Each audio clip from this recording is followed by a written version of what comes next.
আসসালামু আলাইকুম রহমতুল্লাহি ওবরাকাতুহু। আলহামদুলিল্লাহ, আশা করি আপনারা সকলেই ভালো আছেন। দিনী আলোচনায় আপনাদের সবাইকে স্বাগতম। আমাদের এই দিনী আলোচনার বিষয়বস্তু ছিল শবে বরাত সম্পর্কিত আলোচনা। এই শবে বরাত সম্পর্কিত আলোচনা করতে গিয়ে আমরা জেনেছিলাম যে ইমাম বুখারী রাহমাতুল্লাহ আলাইহি কোন ধরনের উস্তাদদের থেকে তিনি হাদিস সংগ্রহ করেছেন। এই সম্পর্কে আমি আপনাদের সামনে বিস্তারিত একটা ঘটনা বলেছি, যেই ঘটনার পরিপ্রেক্ষিতে বোঝা যায় যে ইমাম বুখারী রাহমাতুল্লাহ আলাইহি যে ৬ লক্ষ হাদিস সংগ্রহ করেছেন, এই ৬ লক্ষ হাদিসই সহিহ ছিল, এগুলো নির্ভেজাল ছিল। অতএব যেই সমস্ত আমাদের আহলে হাদিস ভাইগণ বলেন যে শুধু বুখারীতে যে হাদিসগুলো আছে এগুলোই মানতে হবে, এগুলোই মানা যাবে, এর বাইরে যেগুলো আছে এগুলোকে তাহকিক করা দরকার, এগুলোকে মানা যাবে না, তাহলে তাদের কথাটা সহিহ না। এবং আমি মনে করি তারা যে নিজেদেরকে আহলে হাদিস হিসাবে দাবি করে, তাদের এই দাবিটা মিথ্যা। তো ও মুসলমান, এই যে শবে বরাত, এই শবে বরাতকে সামনে রেখে দুই ধরনের ধোঁকা দিয়ে শয়তান আমাদেরকে বঞ্চিত করে। যার এক প্রকার হলো কমাকমি, এই যে শবে বরাত বলতে কিছু নাই, এই ধরনের কথাবার্তা যারা বলে তারা একদমই শবে বরাত নিয়ে কমাকমি করে। আর এই কমাকমির দিক থেকেও শয়তান আমাদেরকে ধোঁকা দেয়, আমাদেরকে বঞ্চিত করে এর বরকত থেকে। আর এক প্রকারের হচ্ছে বাড়াবাড়ি, যেই বাড়াবাড়ির মাধ্যমেও শয়তান আমাদেরকে শবে বরাতের বরকত থেকে আমাদেরকে বঞ্চিত করে। আর এই জিনিসটা আমার আর বলার বাকি রাখে না, এটা আমরা সবাই অবগত আছি যে বাড়াবাড়ি কিভাবে হয়। যেমন শবে বরাতের রাত্রে সিন্নি পাক করতেই হবে মসজিদে, অথবা যদি এই রাত্রে কোনো ব্যক্তি মসজিদে ইবাদত করতে না যায়, তাহলে তাকে কটু কথা বলা, তার সাথে বাক বিতণ্ডা করা, তাকে অনর্থক কিছু কথাবার্তা বলা, এগুলো হচ্ছে বাড়াবাড়ি। আর সমস্ত উলামায়ে কেরামগণ এবং শরীয়তের ভিত্তিতে এগুলো যদি করা হয়, তাহলে সেটা হবে বিদআত, সেটা হবে নিঃসন্দেহে বিদআত। তাহলে আমরা কিভাবে এই শবে বরাতের আমলটা করব? যেমনিভাবে হাদিসের ভিতরে পাওয়া যায়, যেমনিভাবে নবী করিম সাল্লাল্লাহু আলাইহি ওয়াসাল্লাম বলে গেছেন, তেমনিভাবেই এই শবে বরাতকে পালন করতে হবে। যদি পালন করা যায়, তাহলে শবে বরাতের ফজিলত বরকত অর্জন করা যাবে। আর নবী করিম সাল্লাল্লাহু আলাইহি ওয়াসাল্লাম কি বলে গেছেন? রাসূলুল্লাহ সাল্লাল্লাহু আলাইহি ওয়াসাল্লাম বলেছেন, ইন্নাল্লাহা লা ইয়াত্তালিউ ফি লাইলাতি নিসফি মিন শাবান ইলা জামিই খালকিহি।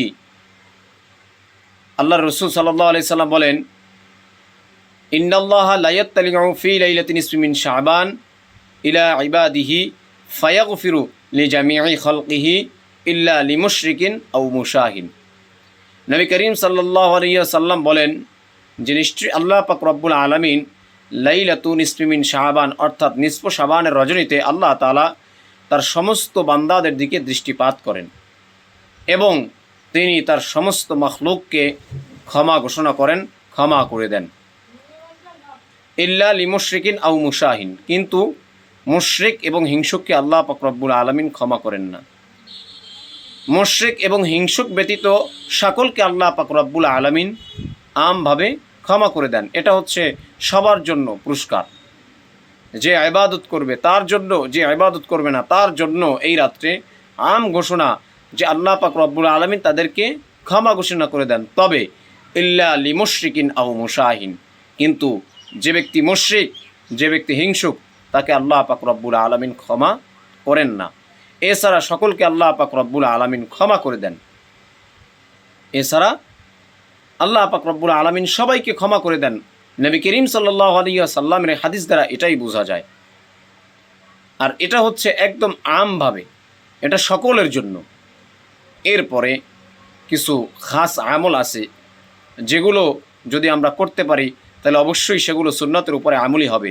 যদিও এই হাদিসগুলা, এই আমলগুলা জয়ীফ হাদিস দ্বারা প্রমাণিত, কিন্তু তারপরেও এটা বেদাত হবে না। এই আমল করা এটা সুন্নত হবে এবং এটা মুস্তাহাব আমল হবে। সেটা কি? 3টা আমল পাওয়া যায়। 1 নম্বরে কবর জিয়ারত করা, 2 নম্বরে দোয়া করা, 3 নম্বরে নামাজ পড়া। এই রাত্রে যদি কোনো ব্যক্তি কবর জিয়ারত করে, যদি কেহ নামাজ পড়ে এবং যদি কোনো ব্যক্তি দোয়া করে, তাহলে এটা হচ্ছে তার পার্সোনাল আমল। এই আমলগুলোও এই রাত্রে করার কথা জয়ীফ অর্থাৎ দুর্বল হাদিস দ্বারা পাওয়া যায়। অতএব আমরা এই পুরো হাদিস এবং এই দুর্বল হাদিস দ্বারা জানতে পারলাম যে 5টি আমল এই রজনীতে করা যায়। যদি এই 5টি আমল করা যায় তাহলে এর ফায়দা ফজিলত অবশ্যই আমরা অর্জন করতে পারবো। যেহেতু এই রাত্রের ফজিলতের কথা, এই রাত্রের বরকতের কথা এটা হাদিস দ্বারা প্রমাণিত, এটা নিঃসন্দেহে এর ফল, এর লাভ পাওয়া যাবে। অতএব এই আমলগুলা আমরা করা চাই। 1 নম্বরে হিংসা থেকে আমাদেরকে বিরত থাকতে হবে। 2 নম্বরে শিরিক করা যাবে না। 3 নম্বরে যদি কেউ কবর জিয়ারত করে। 4 নম্বরে যদি কোনো ব্যক্তি দোয়া করে। 5 নম্বরে যদি কোনো ব্যক্তি নামাজ আদায় করে এই রাত্রে রজনীতে, তাহলে আশা করা যায় আল্লাহ পাক রব্বুল আলামিন আমাদেরকে এই শবে বরাতের অর্থাৎ লাইলাতুন নিসফি মিন শাবানের মধ্য শাবানের রজনীর বরকতের কথা যে আল্লাহ পাক রব্বুল আলামিন বলছেন, এগুলো আমরা অর্জন করতে পারবো। অতএব আসুন আমরা সবাই সঠিকভাবে, বাড়াবাড়িও না কমিও না, হাদিস অনুযায়ী এই শবে বরাতের আমলগুলোকে আদায় করে, শবে বরাতের আমলগুলোকে আমাদের জীবনে আমরা আমলে পরিণত করে এই শবে বরাতের লাভ, এই শবে বরাতের বরকতগুলা অর্জন করি। আল্লাহ পাক রব্বুল আলামিন আমাদের সবাইকে সঠিকটা বুঝে আমল করার তৌফিক দান করুক। আমিন। ওয়া আখির দাওয়ানা আনিল হামদুলিল্লাহি রাব্বিল আলামিন। আসসালামু আলাইকুম ওয়া রাহমাতুল্লাহি ওয়া বারাকাতুহু।